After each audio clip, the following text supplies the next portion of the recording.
Welcome to Draft Sickos on the No Ceilings NBA YouTube channel and podcast feed. This is the show where we discuss everybody from the biggest of names to the deepest of sleepers. I am your host, Maxwell, and today I am joined by a legend in the draft space, Mike Grib. Mike, how are you doing tonight? Pretty good. I'm all right. Just chilling at home with the family. Nice. Good deal. Good deal. The college basketball season is underway. It's an exciting time. And with that, we're going to talk about a couple of guys who made really good impressions out of the gate. So we're going to be talking through Cooper Flagg, Trey Johnson, and Miles Byrd on this episode. Before we get into that, I do want to get some plugs out of the way. Make sure you subscribe to NoCeilingsNBA.com for our daily written content. Subscribe to No Ceilings Plus for our preseason draft guide. For only $5 a month, you get that draft guide for free. You'll also get a bonus section to my column every single week. And also make sure you are subscribed to Mike on Patreon, patreon.com/MikeGrib8. $5 a month. Some really great and thoughtful content there every single day. I've liked it over there. You had something on VJ Edgecombe today that I thought was really just smart and measured when a lot of people are kind of reaching to get takes off on him. What else can people expect when they go over to your Patreon? Just try to bring a different creative angle, where I feel like I found kind of my voice in the draft space. So that's why I feel comfortable now charging people for actual for sure. I feel like it's good enough. So draft philosophy and stuff like that, just thinking about what are the best ways to approach prospect evaluation and projection and stuff like that. And I have the age rankings, of course. I rank players born in every year between this year it's going to be 2002 and 2008. So best 50 player prospects of 2002, 3, 4, 5 up to 2008. So and I always thought that was super helpful.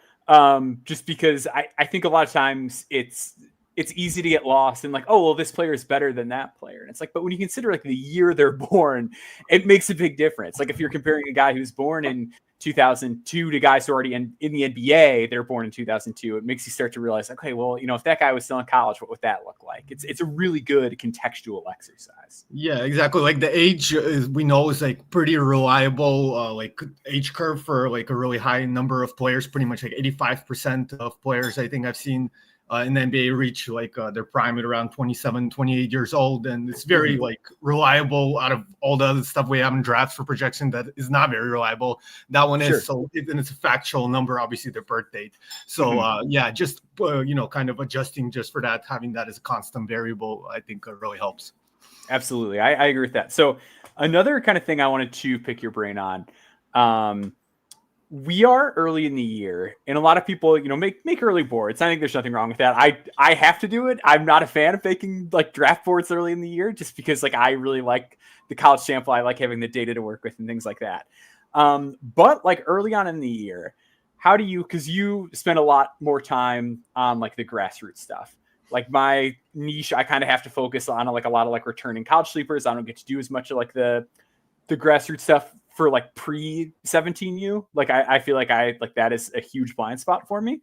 When guys are coming in, how do you adjust for what we see in these early college games versus those priors from, playing at the high school level, the AAU circuit? How do you kind of balance that out? If a guy is really great out of the gate, or if a guy struggles, how do you find that balance early in the college calendar?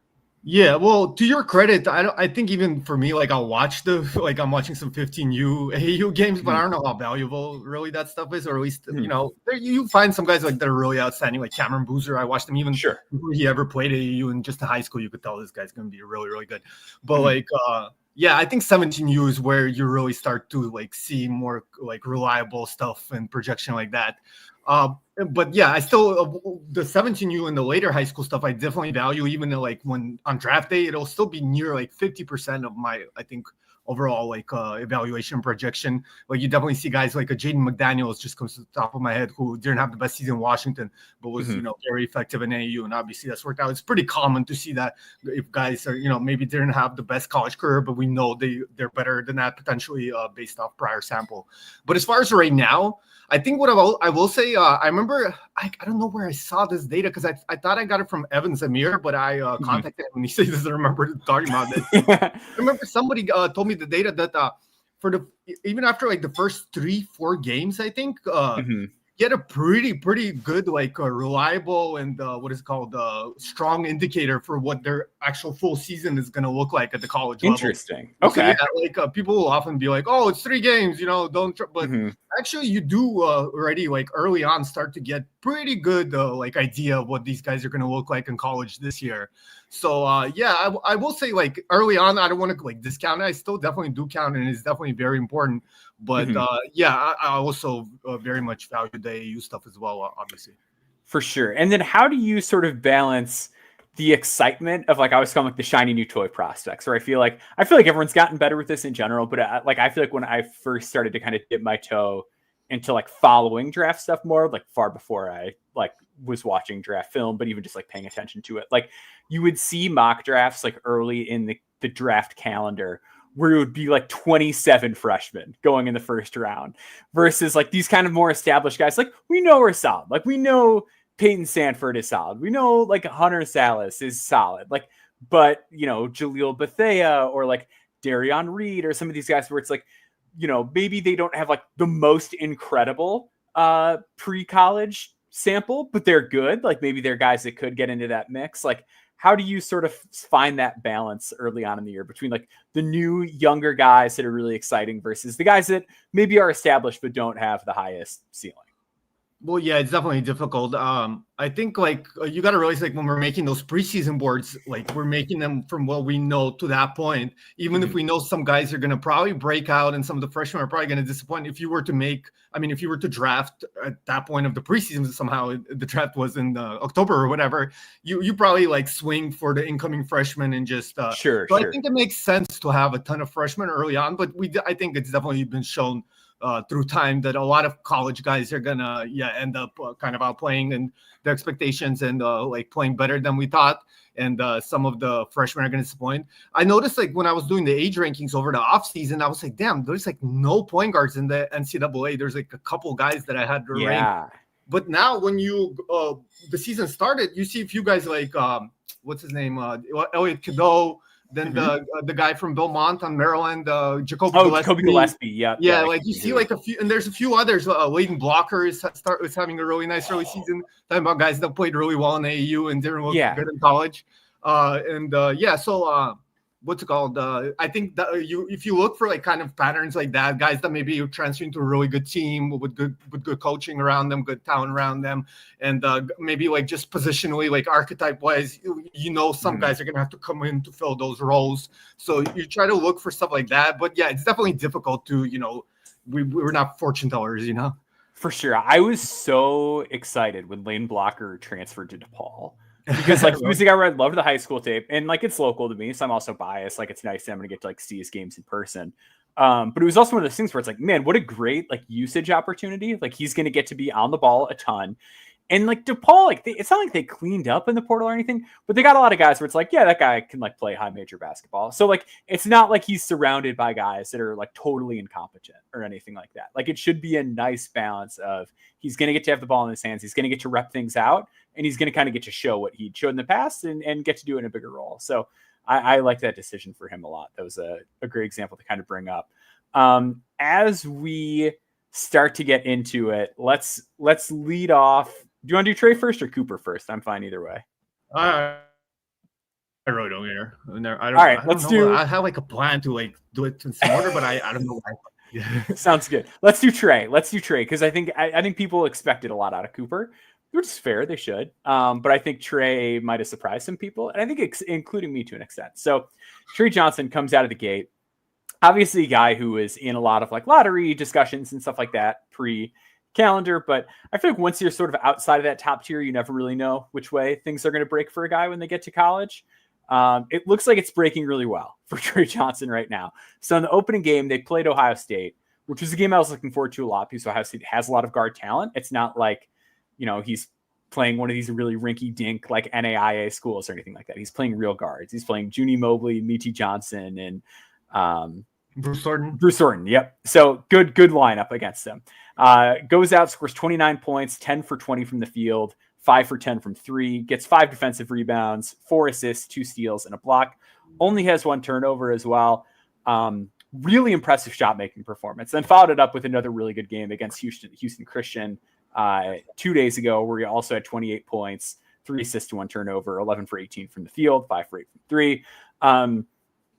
What has been your initial impression of Trey out of the gate relative to the expectations that you had for him? Well, yeah, first of all, I mean, obviously everybody's going to say like the shot making, probably not going to, he's shooting like 56% on threes, that's not going to last. But I will say, yeah, like if you go through my old scouting reports on high school, and I mean, most, I think, reasonable, like knowledgeable scouts on Trey Johnson, it's been pretty established that like physically there was a lot of like quote unquote low hanging fruit for him. And I think you see that, like, I just watched just a few clips from his AAU tape, and it's really even more noticeable than I thought. And you could go, like, if you don't have Synergy or whatever, go on YouTube and like just pull up his YBL clips, and his body really filled out, I think, over this offseason. And I think that added kind of strength. We kind of expected it, and so far it's really paying dividends as far as being more sharper with his movements and just being able to finish not a huge volume, but 5 out of 5 on the layups, not even counting the dunks. Yeah. So I think stuff like that is really benefiting him early on. And I could add more, but I'll let you jump in. Sure. Yeah, no, I was gonna say I think the shot making was really great, and I think that was something I was really hoping for because of the kind of the finishing concerns, which we can get to in a minute. But yeah, I think it was going to be really important for him. He had really poor finishing numbers pre-college. So for him, it was going to be really important whether or not that like came along to prove that he could be a knockdown guy with people having that in the back of their head. And the shot looks excellent. He looks super confident. He's getting it off really quickly. Like off of movement in transition, he's pulling up, taking contested shots, which the process, you can quibble with at times. The fact that he's hitting them at least is good. I thought his handle looked really good. You mentioned the body. I thought even just from like a gaining separation standpoint, that was an area where you saw just that extra power and physicality kind of show up a little bit. Pass recognition, nothing crazy, but really solid. Like just reading where the help is coming from and hitting the open man. It's not the most advanced stuff in the world, but it's good. So yeah, I thought that with the way that he's hit shots so far, and obviously to your point, like he's not going to stay at 56%, but if he is going to be a really dynamic perimeter scorer, I think we can almost back off of like, is the finishing going to be something that cripples him as far as his chances to the next level? Because even if he can be a Gary Trent style player, another guy who was like a poor finisher in college, like then it's still like, hey, here's a path to the league, which I think is really important for him.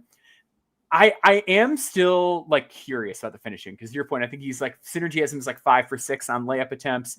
They're not like in the half court per se, but a lot of them he's gone up against another body, and he's still been below the rim. But I think his overall coordination and how he's handled that contact and been able to keep his touch looks a lot better than it did in the high school tape, at least to me. Would you agree with that? Like, how do you feel like that's coming along for him? Well, I just saw, like, I watched like a few of those clips of AU, and like you could really see the finishing, like the strength, like anytime he pretty much ran into contact in like half court situation or like semi half court situations. In AU was a lot of problems there and really like bothered his touch and ability to finish. But I remember in Ohio State in particular, there was like one, I think, early offense play when he had like a quick crossover and went to the right and took on contact on his left shoulder and really finished well.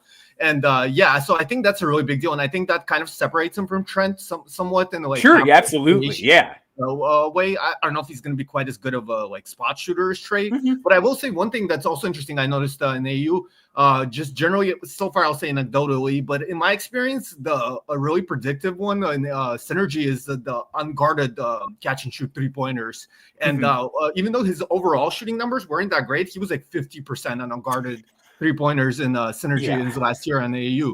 So I think that kind of shows like the shooting is definitely there, even if the overall numbers weren't there due to some of the tough shot making. The decision making, it's definitely still use work. I think he tends to kind of over dribble, depend on like believe into his handle a little bit too much, not always super aware of defender. I remember there was a play in Ohio State where Bruce Thornton came behind him and kind of stripped him in the transition. So yeah, stuff like that could definitely use work and kind of, I think, limits his upside a bit. But definitely a lot of really promising, I think, progression for him early on. Yeah, the other thing with the finishing too is we've already seen him use both hands at the rim too, which is like another thing that was like there on the AU tape, but it's nice to see like that level of confidence scaling up to the next level. Whereas like I didn't see Asanuel's second game, but in the first game, there was a lot of plays where it's like, man, that would have been a lot easier if he just went to your right. It's a left-handed player. And he didn't. He just was like, just kind of all left, or like give himself a little bit tougher of a look. Where like with Trey Johnson, it seems like he's pretty confident, just being like, yeah, this is the side of the basket on. That's what I'm going with. So really, really impressed with the finishing. I'm curious to see how that continues as the season goes on. But I think the fact that we've seen him do it against another body already in both games is good to see. The other thing about Trey is what's it called? I remember I said this, but it was not a popular take. But I thought his on-ball defense. I'm not big on ball defense protection, but sure. has some value definitely. And what's it called? In the AAU, I thought he was quite effective. Like you see that like kind of quickness and mobility, what would be there, like coordination, getting around screens and stuff like that. And early on at Texas, that's really been showing itself, and I think Texas coaching staff has really done a great job with him, with getting him to be more in position off the ball and like kind of making smarter rotations and stuff like that. So that's another really like encouraging sign for him. And I think the thing about Trey, I think just generally you could see again from the game weight, from the improvement defensively, and I've even heard a little bit like behind the scenes and stuff that he's a really, really hard worker, and people like him putting a ton of time and effort into improving his game. And you could see that from like the skill sets he has. He obviously could really shoot and has like a nice handle for guys that age and size and so forth. Also a younger freshman, I just popped in my head, nice. 06 birthday. Yeah, that's great. So I was going to ask you about the defense, because I feel like that's an area where like I just haven't been able to put like a ton of time into him. I thought, in the Ohio State Texas game, it was nothing mind blowing, but generally just like his positioning off the ball, I thought was quite good. And to your point, at the point of attack, I thought he did a good job of just like using his body and like making guys wear his frame a little bit. The flexibility I thought looked solid. Where do you feel like he's at defensively as far as like projecting him to the next level? Do you think he's like solid, great? Like, do you think he's going to be like a little bit below average? Like, how do you kind of see him at that? Probably, I would say right now, probably slightly below average overall, because just doesn't have that natural instinct and kind of feel for making defensive plays and stuff like that. And definitely a guy who, focuses more on the offensive end on his game. That's kind of like his calling card. Sure. I think he has some versatility. He might be a guy who could like, you could run like a bigger point guard, like a Luka or LeBron, whatever, and then he could guard the point guard because he has some of that mobility, again, as I said, and kind of play like a bigger lineup with him as the quote unquote point guard. So I think there's like some stuff like that there, but I definitely like I don't think he's gonna be like some big value add on the defensive yet, and definitely needs to show a lot more for to make that leap. Mm-hmm. Yeah, but I think overall, like I really couldn't have asked for more out of the gate from him. Like I feel like, the shooting looked spectacular, the finishing looked better, passing is solid, defense is solid. Like I think I try really hard not to be too declarative, like early in the draft cycle, but to me it was like, okay, like this is a guy that can play in the NBA. Like whether or not, like we're gonna have to get more data and sample points just to kind of see what exactly like type of NBA player he is. But I thought he clearly established, like you don't have to worry about him as far as I think that's probably like his outlook is he'll be in the league, I don't know, maybe close to a decade, but probably not ever going to be like a huge difference maker, to be quite honest. I like Trey. He's like, I think maybe the highest rated guy that follows me on Twitter, unless he stopped following me, but after he hears that I am truly a fan of his, but I mean, just to be honest, I don't know if like he'll have to make some real like kind of what's the word unusual development, outlier developments. Because so I guess like if we were to like postulate on that, like what do you think is controllable that could take like a giant leap for him? Would it be like a playmaking thing? Would it be like an off-ball defensive value add? Like I'm trying to think of like if we're talking about him as like a sub all-star level player in 5 years, like what thing do you think is most attainable that gets him there? I mean, likely just becoming like an elite shooter off the dribble, just making like 42% threes, and just from there that'll kind of open up the playmaking a little more, probably tightening up the handle, going from handle into shot consistently. So that would lead to these incredible, shooting efficiency, hitting shots from real. He does have pretty good range already, but doing that with consistency, and just from there opening up the playmaking and half court, really learning all the reads to a high level. As far as maybe in the more like role player capacity, maybe like on the defensive end, he would have to really put in focus on that and prove that he's a much more effective defender than I'm realizing defense is definitely difficult to project on its own. So we've seen that before, where we thought they weren't going to be all that defensively. They turned out to be actually pretty valuable defensive players in the NBA, like Lonzo Ball is an example. So maybe that works out, but I think overall.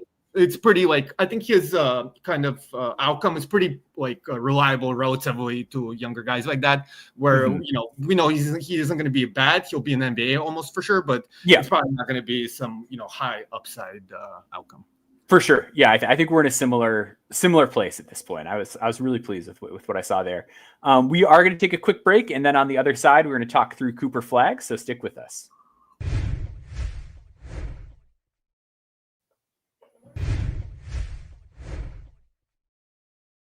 All right. So Cooper Flagg out of the gate. Obviously a very big name prospect. If you are following basketball at all, you're probably familiar with him to some extent. 6'9" forward at Duke, still 17 years old. Before we get too into the nitty gritty, as someone who does kind of follow the grassroots stuff a little bit closer, relative to other super highly touted names in recent years, where does Flagg sort of stack up in that pecking order for you? I'm trying to think. I think Wembanyama I'll probably put a little bit over Flagg, but other than him, he might be the highest one. I'm really in on Flagg. I think he's a true superstar potential guy. Okay. I'm right there with you. I was very bullish coming into the season, and I liked what I saw a lot in his first two games. So in the first game against Maine, didn't shoot the three particularly well, 0 for 4 from 3, but still 6 for 15, 18 points, 7 boards, 5 assists, 3 steals, only 2 turnovers. And then against Army, 5 for 10, 13 points, 11 boards, 3 assists to 2 turnovers, 2 steals, and 3 blocks. Let's start with the shot, because I think it's interesting. I feel like when you bring up Cooper Flagg, if there is something to quibble with, a lot of times it is the shot. How do you feel about his shooting, and just based on your past research, how do you think he stacks up as a shooter, given just his age and how he shot the ball thus far? Well, I think so far he's 1 out of 10, at least on Synergy. I quickly look through it on shots that are not at the rim or around the paint. So not very good so far. It does seem as if he's making some changes. I think they're trying to get him. I'm not no expert in shooting mechanics by any stretch, but it looks like it's more of a single motion release, whereas in Byrd, some of the shots are kind of not a hitch, but kind of a second motion, it's 2 motion shot where he kind of pauses in the air to load up the release, whereas now it's all 1 motion quickly. I don't know if that comes through on video, but you're good. What's it called? What was I going to say? So definitely some concerns with that, but I think if anything, that might get overblown in his projection. People talking about that, the shooting numbers may not be great as he kind of makes this transition into a more effective long-term shooting motion, and people will be like, oh, what about the shooting? But a 6'8", guy who he's still isn't he just turning 18? I think right. He's going to turn 18, and he's 17 years old, and shot pretty consistently low to mid 80 free throw percentage, good what's called, a number of attempts from the 3-point line, really good touch on these shorter range kind of touch shots, little floaters and little leaners and fadeaways and stuff like that. So I think definitely all the indicators are there to be a good shooter, and I'm fairly optimistic about that. But just because of this kind of tweaks that they're making on his mechanics, that might not come out in the percentages right away. It might take some time with that. So I think that'll be a concern. Maybe people that are not as invested in the draft, the projection as us may have, but sure. I don't think it's a huge deal, really. Yeah. I felt the overall numbers coming into the year were pretty good. I did a thing where I looked at his EYBL and Montford numbers from the last year. And during that time, he was 35.6% from 3 and 81.2% at the free throw line. And I think generally speaking, if we're talking about a guy who's 17 years old, we'd probably be that guy will be a good shooter. You're right. But I think because it's Cooper and that's like been the knock on him, I think people might take a little bit overly harsh toward him. But I think especially with him being like young for the class, I really can't complain about it. I do think the motion looks better. And Dirty Dancer actually mentioned something similar in the chat. Like from a standstill, it looks better. I think on the move, it is like a little bit more like flingy, I guess is the word for it, where it feels like there's a lot more like forearm movement going forward at times when he pulls up in the mid range, at least on the high school film. I think like that's something I'd kind of like to see just like smooth out a little bit. But overall, I'm really happy with how he's playing. I think the overall just like downhill game is nasty. Like he's able to take off from so far away and finish above the rim. I thought he saw the floor really well in both games thus far, like very selfless, very sharp vision. And I thought his handle looked like a little bit better, but I'm trying not to extrapolate on that too much because it's Maine and Army. Like I don't want to get carried away. But I feel like that's another thing is like with star players, like the other thing that I think is more crucial to their game if they're going to make a super high usage player is their handle and their ball handling, things like that. How do you feel like he is on that front currently? And what do you hope to see development wise there? Well, first, just real quick on the shot, the shot he made in the main game, and I thought was probably the best looking shot that I've seen so far from outside from him is it was almost like a set shot. He like barely jumped. Thing. I don't know, just noteworthy. I'm not sure exactly what to make of it, but just thought I'd break. Yeah. I definitely agree on the handle. I think Maine in particular, I didn't watch as much of the Army game. I just like kind of watched clips for that one. But the main game, it really seemed like they were like focused in on him and like trying to take his scoring away in particular. And I think that's where like the assist kind of came from. But at the same time, definitely still some really impressive passes. If I remember right, he had one on the move. I'm trying to remember. Which was a really nice. And then you got to remember in that main game, they his first two baskets, I think they took away. The refs kind of basically took away. It was like I think in the NBA would have been 3-point plays because they were like foul like a half second before. So yeah, just seeing that like getting through like really heavy help in the gaps and being able to hit those short gaps real quick. I think he looked incredible. Here I'll let you jump in real quick, but I have a little like surprise for the listeners. For sure. Yeah, no, I thought he was really great on offense in both those two games. Obviously, like the shot, you want to see it start falling, but I think overall in terms of like how well he finished through contact, body wise, how low he was getting on drives, how well he exploded up from the floor, the length of the strides to the rim, like everything I wanted to see on that front was there. But yeah, you're good to go from there. Oh, yeah. So, yeah, I think it's time for our first of the year Bar Torvik query. Let's go. Let's go. We got 2 games. Let's do it. Yeah, 2 games. Let's do it. So, the query I got is 15 defensive rebound percentage, 2 assist to turnover ratio, 1 dunk, and 8 3-point attempts per 100 possessions. And so far we have 3 players. It's Cooper Flagg, and then Mongolian Mike Sherv-Yamitz. I'm not sure how to pronounce that name. Maybe having his that breakout year. I know a lot of draft people. Maybe he had a really good game the other day. Yeah. And the third guy, can you guess what the third guy is? 8 threes per game, 15 defensive rebound rate, 2 assists to turnover, a steal and a block. Huh? Lonzo Ball? Well, no, it's this year. This year. Oh, this year. I have no idea. Miles Byrd. Okay, there we go. There we go. Yeah, so we'll get to Miles. Yeah. So we're gonna get to Miles in a little bit. I love that one. That's interesting. He is gonna be in a lot of just like pretty singular categories, I think, between how well he's gonna rebound and then obviously like the defensive playmaking. Like the DBPM is at 5.6 through 2 games, at least on College Basketball Reference. Like that is, I think, the sell. Like right now through 2 games, but like steal and block rates are both over 5 at the moment. Like he is going to make a lot of plays on that end. Do you know his wingspan? I've heard rumors it's around 7 feet. I'll say. Oh, okay. I would have thought like 7'3" or something. Oh no, yeah, I've heard it's not like as mega plus as you might think, but that's like going off of secondhand information and memory. So like extra grain of salt with that. Well, yeah. Good thing they make everybody measure nowadays. So I guess exactly. We'll find out what it is eventually. But the defense is definitely incredible. What do you think of the offense though? Like, are you like more optimistic on the scoring or are you like kind of I totally buy the scoring. I'm really optimistic about the fact that I think he's going to shoot it long term. Like I think generally the touch indicators for somebody his age are good. And I think even with like the mid-range pull-up stuff, even if I'm not crazy about how it looks mechanically right now, I think the fact that he's so confident in that area of the floor, and I know like, again, the handle needs to be tightened up, but I think his instincts to counter and the dribble moves he does string together make sense. They don't always work. They're not always executed at the highest level because like his handle does get a little bit high, a little bit loose as a young man playing basketball at a high level.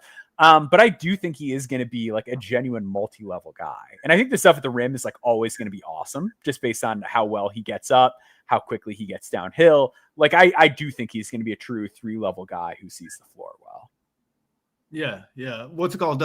My comparison for him has been like a mix of like Franz Wagner and Anthony Davis. I think that's like the closest. Okay, yeah. So I see that.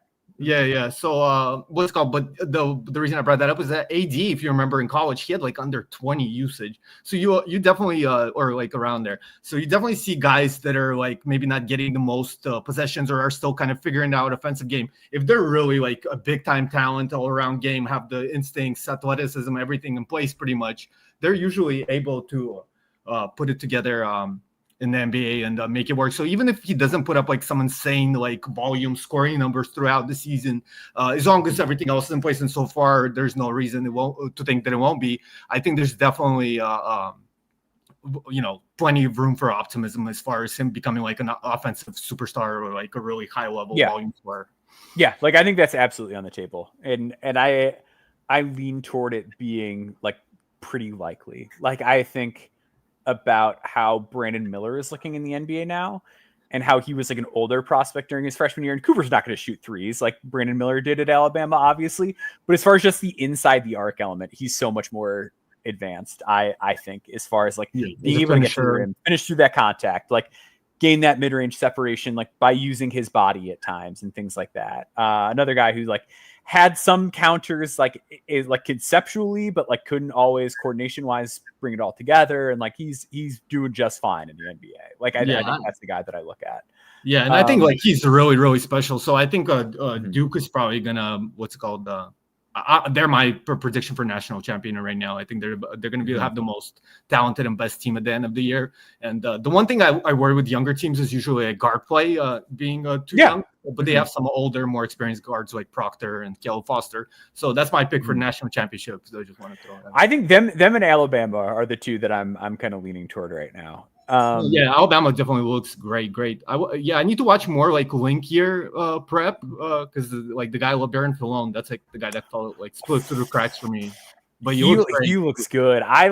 That's like the one guy that I was like, I need to settle myself down and not go like too hard ahead of the horse. Like I love guards that just like muck it up on defense and can set the table and can like shoot enough and have that degree of physicality. Like Filon was like, I would say the guy who I wrote in my column, I just did like a quick hit on him this week. Like I think he had the most underrated freshman debut. And I think that's changed in like a couple days since then. Like it seems like everybody's really excited now, but I was really impressed with how he looked. Yeah. He's like basically like a true point guard because I didn't know he had that like kind of playmaking because now it seems like Sears is almost like their off guard and he's the guy setting the table for them. And that's really impressive for freshmen.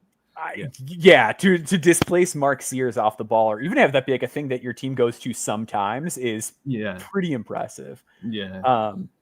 Especially when you look at like a guy like Houston Millett like taking your red shirt. Like I'm not as big on Millett as like an NBA prospect, but like when you look at that roster and it's like, oh, this guy's gonna eat into my minutes, and you're a guy that was like a 3-year college starter up until this point, you decide to take the red shirt. Like I think that is an indicator that this dude's like really gonna play and get some work done. On the defensive end with Flagg, like of those tiers of like elite defender, like really good, great, like where do you see him falling when it's all said and done at the NBA? Man, like I was saying, like it's hard to make defensive projections. You never know, but like obviously, like he's like one of the better defensive prospects you're going to see, like especially at his size, like because usually the top league defensive prospect are going to be like 7-footers, guys that are going to really be like kind of anchors. But I think he could even be like sort of an anchor. We see like a little bit of a trend, I think, with the Thunder playing a more mobile style of defense with like smaller but quicker guys and kind of using that to their advantage in the defensive end.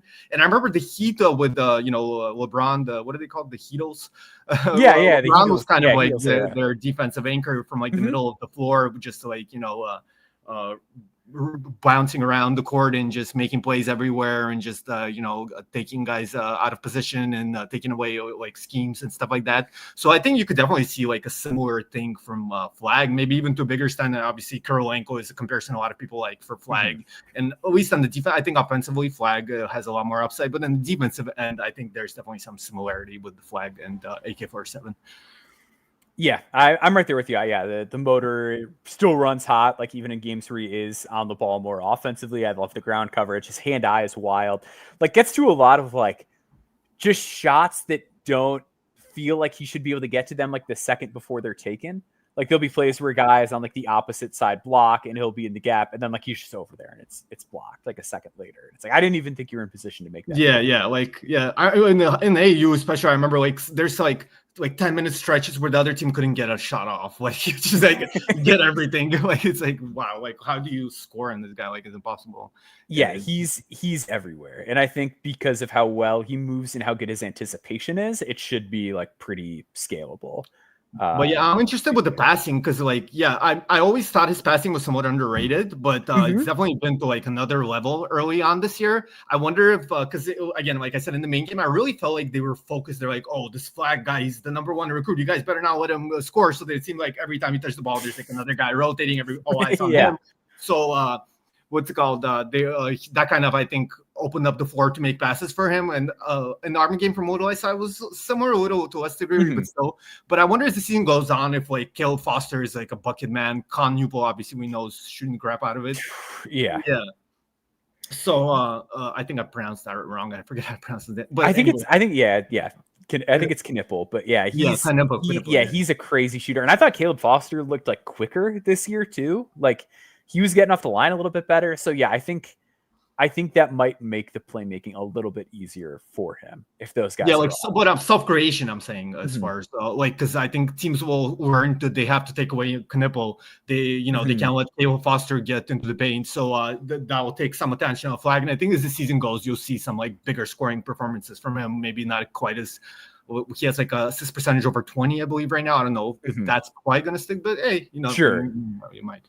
Yeah, I think it'll end up being like high for a freshman forward. But yeah, I think you're right. I think he is going to start to wire himself to score a little bit more is like the defensive anticipation and schemes adjust to what Duke is actually doing.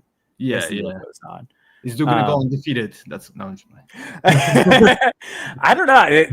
They've got some depth. There's so many guys on their team that I just like in general.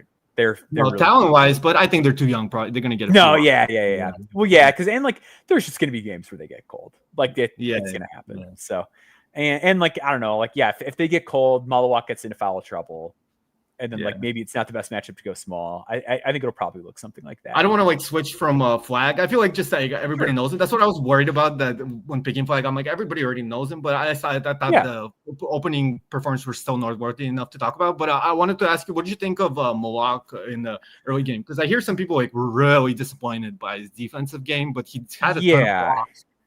So for the Army game, I just watched synergy clips on Flagg. So keep in mind, I'm basically only working with the main game. I thought it was okay. I thought where he looked best was just from like a size and physicality standpoint. Like he's enormous out there. And when he is playing a ball screen effectively and his arms are up, like he just takes away so many options on the court. And he blocked a couple shots in that game too. Was he the most polished guy? Like was his positioning perfect? No. But I still really like him. Like I think ultimately as he shores up his technique, his positioning, his anticipation and things like that, it's hard enough to get things done around him anyway, that he's a guy where like, I don't sweat the small stuff too much. And I'm just worried about projecting him forward. And I think when you are that big, that long, and you move like decent. Like he's not like Krivas, I think is the guy at Arizona that like just everyone loves how well he moves. Like he doesn't move like that, but like he moves well enough for a dude his size. Like it's weird that in the Army game he didn't have any blocks. Like I said, I basically just watched Cooper Flagg's offense in that game, so I can't really speak to like how that happened. That's definitely a little weird. But I thought in the main game he looked good. Like he looked like a dude who's going to be able to anchor. We're not college analysts, right? We're draft experts. Sure. Yeah. Well, what's it called? I was gonna say, Krivas. Somebody like a few years back sent me like athletic combine testing from some like European camp, and I remember like the Krivas stuff was like insane. Like he killed like all the three-quarter court and agility drill or whatever. Yeah, he's definitely quite a mover for some 2 guy. But yeah, for sure. Yeah, I'm excited to like get more of an eye on him this year because that was the guy that like I really didn't pay a ton of attention to because it was mostly just like Pell and Kashad that I was focused on last year for them. And then all of a sudden people are like, oh yeah, this guy's like amazing. I'm like, oh man, like I did not pay close enough attention apparently. So I'm excited to watch more of him this year. Any parting thoughts on Flagg before we go to Miles? Oh, here's one. I'll say, what's it called? Yeah. I wonder what's gonna happen when the Ace Bailey return. Because I mean, I'm gonna have Flagg. It's gonna take a lot. Sure. I mean, I'm always open to anything, but like it's gonna take a lot. But I feel like for some people, like I was talking about earlier, because Flagg is kind of working. It seems to me through kind of slight mechanical tweaks and just figuring out his jumper. And if that's kind of not falling, and Bailey's really comes in shooting like 40+% from 3 off the dribble, difficult shots. I wonder if people are gonna start to kind of look to Bailey like as a kind of surprise number 1, or there'll be like at least a section of fans and analysts that will turn to Bailey as the number 1 pick. I think it's interesting. I think it's a possibility, especially if like he's going to make plays defensively. So the defensive like counting numbers will probably look good, even if it is like a little up and down as far as like the gambling and the plays that he's making that lead to a layup that don't really show up on the stat sheet. Like he's going to produce there. He'll probably rebound well. So if he does shoot it really well, I think as long as the assist to turnover isn't like ghastly, because I do also think there's a chance that like he does that stuff, but then it's like 1 assist to 2.5 turnovers. Like I think that's also like something that's on the table for him. Absolutely, yeah. If that's the case, I think it's trickier. But I think if we see like a more composed Ace Bailey, I think it could be if Flagg is still like a little cold from 3. What I will say about Ace, the reason I think I'm a little more optimistic about his assist to turnover ratio, I'm not a big fan of his decision making, to be honest. I have quite a few criticisms there, but because he plays in the outside, so like the way you get turnovers, you have to dribble and like usually in the paint, like turnover guys will strip you. It's more kind of condensed in there defensively, but he's like so like comfortable just like kind of roaming around the perimeter and hitting his shots. That there's not a lot of like opportunities to get turnovers. So I don't think his assist turnover ratio may not be that bad. So yeah, I think there's definitely a possibility that we'll see. It reminds me of kind of the Zion year, and then there like started to grow like this trend of people choosing Morant. Or early on it was RJ Barrett, but then later it became Morant as the number, which it turned out to be not that wrong considering Zion's up and down career. But nevertheless, I think that could be like kind of like a similar storyline here. Not to spend like too much time on Ace, how do you balance like the issue of that, like it can help him avoid turnovers versus like, man, I'd really like to see him go north-south more often? Like how do you kind of balance that out philosophically? Because I feel like that's like my thing with Ace. Like I'm a little bit more like forgiving, I guess, with some of the decision-making stuff. Like I'm like, hey, he's young, like he'll figure it out. But for me, the one thing that like does drive me a little nuts is it's like, man, I wish you went like all the way to the rim instead of settling more often. I think I'm almost like the opposite, like where I'm like, I could forgive though, because like I'm a big Jabari Smith fan, so you could kind of see like that comparison. But Jabari, I thought was a really good decision maker overall, and didn't really, he made the right passes, he moved the ball. Whereas with Ace, sometimes he could kind of stick in his hand. So considering that, you would like him to be able to get to the rim and finish, and considering that Jabari I was kind of wrong on, so there is like more value to getting to the rim than maybe I gave it credit for back then. I think it's definitely a concern, but I'm somewhat optimistic in the modern NBA, and that's an interesting question also. Like it's like really been in the back of my mind this season is like this uptick in 3-point attempts, and what's going to happen with that? Is that going to be like a permanent thing? Is the NBA going to change the rules in a few years? Because that has huge ramifications if that happens. Oh, it would be why. Yeah. So like you got to wonder about that. That's definitely, I think if I was a team, that's what I would keep tabs on almost as much as any top prospect is like, yeah. the officer. Are you guys changing the rules? Are you guys changing the rules? Like to kind of balance my projection and my evaluations. For sure. I think that's completely reasonable. We're gonna take one final break and we'll be back and we're gonna talk through San Diego State's Miles Byrd.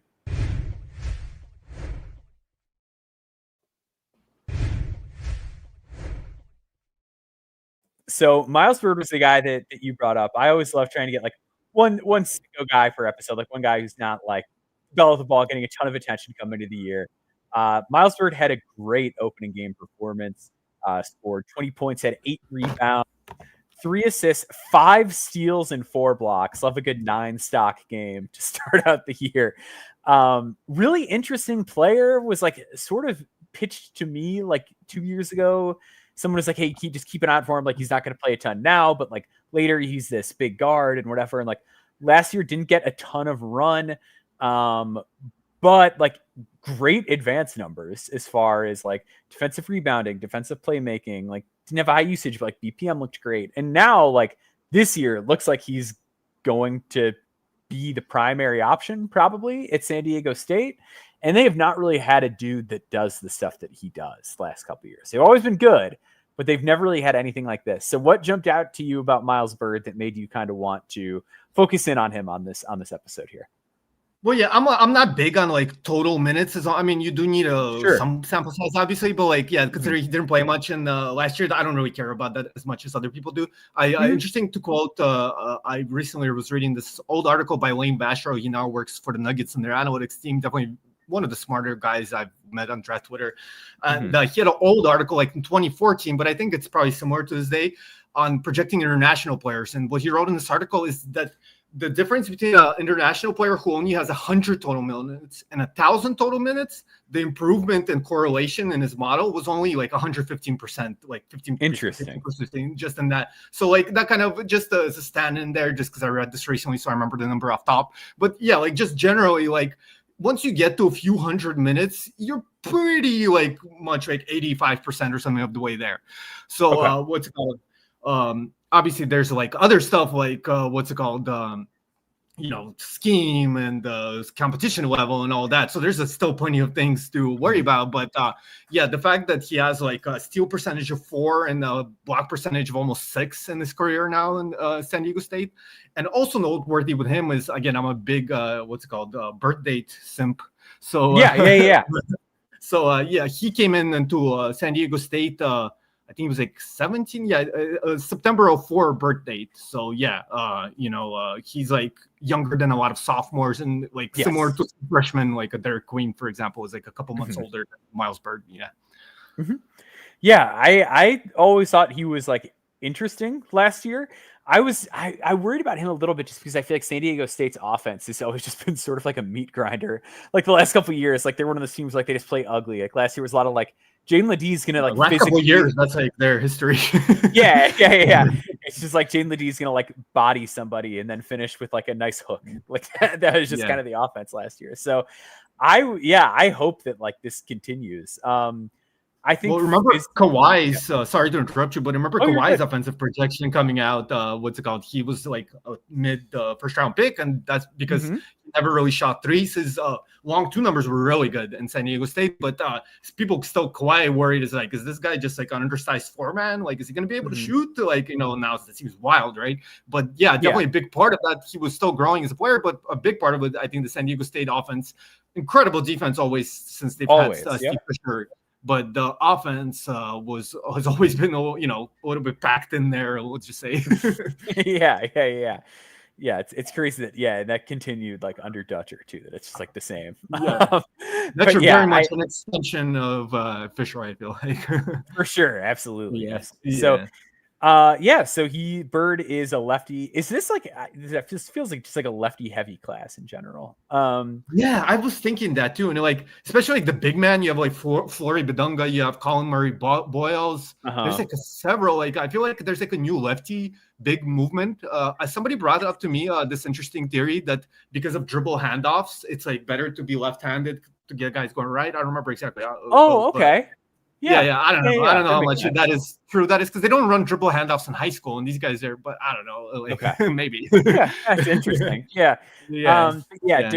Offensively, I thought like it's weird because he's a good athlete, but he can really get up off one foot. Like he can get up off one and finish above the rim, but he's really smooth at the same time. Like he's not one of those guys like the first step didn't blow me away, but like everything is very fluid, everything is under control, and he's not like a negative athlete in any sense. Oh yeah, but no, I feel like his leaping like. Yeah, like his leaping like took me by surprise. Yeah, like it was really, really interesting. And then I think with like his dribble game, like he's very like rhythm and rock oriented, like again, like has some counters to him, sees the floor well.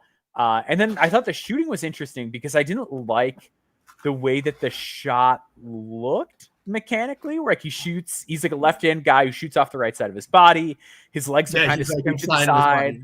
Yeah, like everything about the jumper like looked a little weird, but he's hitting like movement threes, so it's like all right, like I'm just gonna like kind of see where this settles, and maybe I'm fine with it later on. But like as far as the overall offensive package, like what are you kind of seeing, and what do you like, or like what reservations do you have? Because for me, it was mostly just like the shot. Like I really liked everything else. I'm just interested to see where the shot settles in. Yeah, well, he's over 80%. It's not like a ton of attempts. I think like 60 career attempts, but over 80% free throw, and obviously like pretty good number of attempts from the 3-point line per 100 possessions over his career as well. But yeah, you're right. It's definitely like inside his body. I think one thing that like really concerns me offensively, like everything seems to be there, but he's just he's like a guy who likes forward momentum shots. Usually it's the opposite. Usually guys are more comfortable kind of taking shots as their momentum carrying away from the basket early on, and then they kind of learn to work in forward momentum shots. But I noticed like maybe it's with lefties or something, because I remember RG Byrd was kind of similar.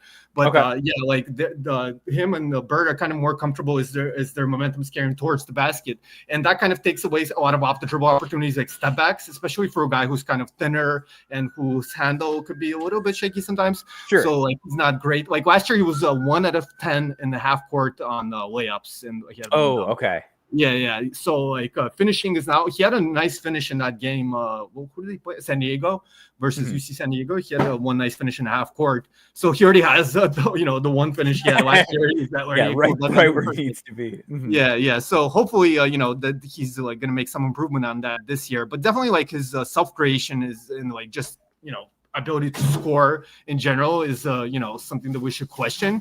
But on the defensive end, like his quick leaping reflexes, just incredible hand-eye coordination, like his hand placement on blocks is just insane.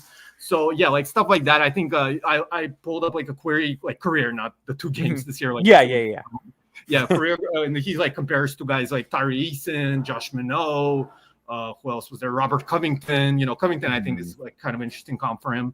Another guy I was thinking of, he didn't come up on the query, but just off the top of my head, kind of reminds me of Matisse Thybulle a little bit. So like guys like that, and we've seen those guys pretty consistently outperform expectations in the draft, get underdrafted. So yeah, I'm pretty optimistic about Byrd overall.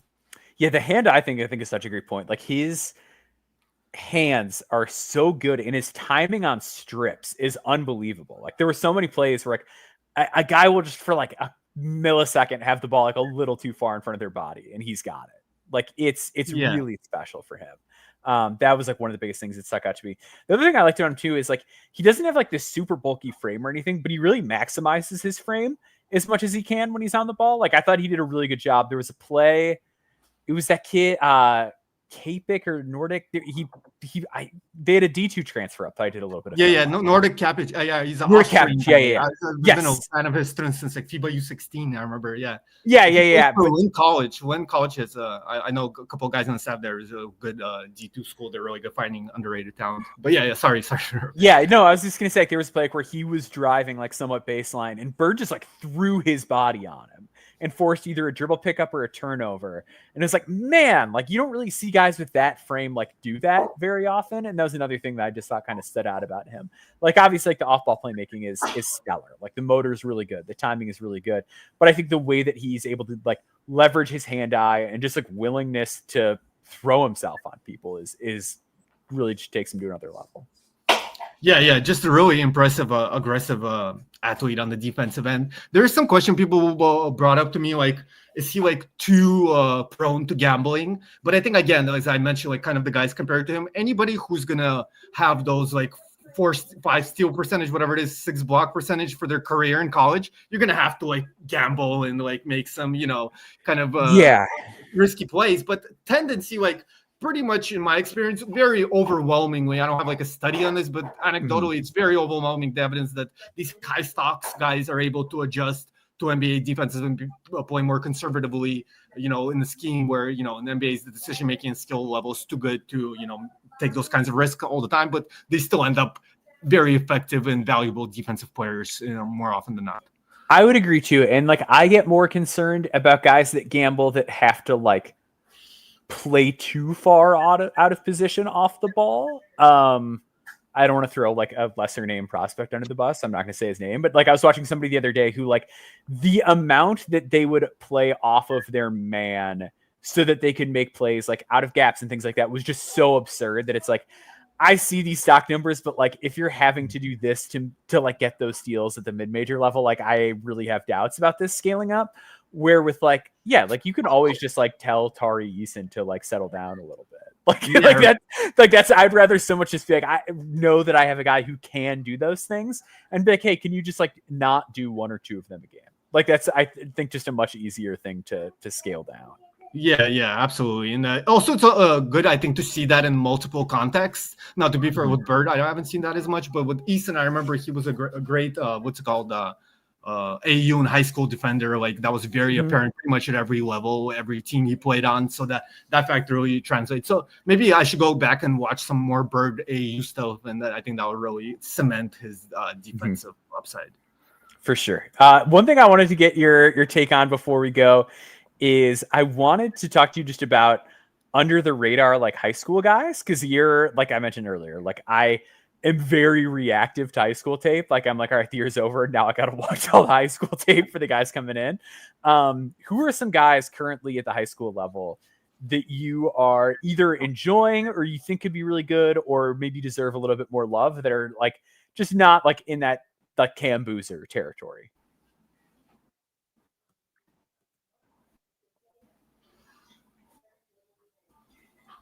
Did it freeze? Yeah, I just lost you for a second, but you're good. Crap. So we're just talking like any high school guys. Okay. But I mean, I know the question. Yeah. So, I mean, obviously the big 3 for this upcoming 2025 high school class is Darren Peterson, AG DeBonsta, and Cameron Boozer. Like Peterson is so incredible. I'm like people don't realize like I'm a big Cameron Boozer fan. So like people think I just like convinced like he's number 1 already, but I really think Darren Peterson might end up number 1 for me. He's like insanely good. I was like putting up crazy numbers for prolific. So it'll be interesting. I just made my schedule for like the top high school tournaments that are going to have in December and November and stuff. So I'm definitely looking. I'm going to be watching Peterson real close. But as far as like slightly more under the radar guys, I think people, if you follow high school closely, you're definitely be familiar with these players. But like, sure, for maybe people that are more focused on college, I think are some legitimate NBA prospects that maybe don't get as much attention. I'd say Braylon Mullins. He played for Indiana Elite AU and going to go to UConn. He's a really, really great shooter. Obviously, that's like what people talk about with him. But I think he's an underrated athlete as well. Pretty good decision maker, could make some plays on the move. The handle, he's a bit of upright. The handle needs a little bit of work to kind of make his game more versatile and finish that out. But the defensive end, he's also quite effective and has had pretty impressive stocks numbers and just making plays on that end, but also being in good position relative to AU high school. But I think is very underrated as far as his versatility beyond the shooting. I think people don't realize that he's able to make an impact in many categories. And at the NBA level, that'll probably still he'll end up more of like a pure shooter type of role. But we've learned through history that those kind of versatile traits also project better success even in just a pure shooting role as well. Absolutely. And then the other guy is Jaden Toombs. He's like a 6'10" big man, maybe not the best run jump athlete, but just a really smart, skilled, high fundamental player. He's going to SMU, playing for Texas and just always really, really productive. And I've always been a fan of guys like that. And recently he's kind of had some development as far as his mobility, which was a little bit of a worry earlier on. So I think seeing with that, and hopefully he could show some more like ability to stretch the floor, I think he could end up a really underrated prospect in this draft as well. In that draft. That's interesting. In terms of like the athletic profile, who do you say he's closest to? Because like I'm always interested in like the feel, like big man, the high feel centers. Like I like aesthetically, I just really like watching them in general. But I'm trying to think, what would be like a good comparison? Maybe like maybe Wendell, but I think Wendell honestly a better athlete than Toombs. Okay, yeah, Toombs got it. So it's not like he's like a non-athlete or anything like that. He's just not like. Yeah, he's close, but no, but he's improving. He's improving. Like I mean, by NBA standards, it's it's a very high bar, obviously. Yeah. But what's it called? Yeah, no, but he is getting better, and like just the newfound like kind of mobility I've been seeing for him, like moving his feet, making like some off the dribble coordinated plays. I'm becoming more and more optimistic on his ability to translate. Awesome. That sounds great. Well, I appreciate you putting those guys on my radar. I might sneak some of their film in earlier in the calendar than I normally do, instead of just being a piece of garbage and wait until after the draft to binge the names of guys that are on mock drafts and get their film in. But Mike, where can just one last plug for you? Where can everybody find you and your work? Mike Grib on Twitter. I hope you like send what is it called? Put links under. Oh yeah. We'll have links in there. Yeah, we got you. We got you covered. So we'll have that in the podcast description. So definitely make sure you check that out. Make sure you subscribe to us over here at No Ceilings NBA. I've got a big article on Noah Senge that'll be up by the time you're listening to this. So make sure everyone gives that a read. I love him. Like that is a guy like I mentioned earlier with like Cooper Flagg. Like there's certain mistakes like I'm just fine with and I can live with, and like Noah Senge is not Cooper Flagg. Like I should be really careful when I say that, but like a lot of the mistakes in this game are things that I'm very content like just managing to work out. I'm dropping all the internationals on my board since the international season started, but except the Senge. Senge is going up on mine. Yeah. Oh, good. Yeah.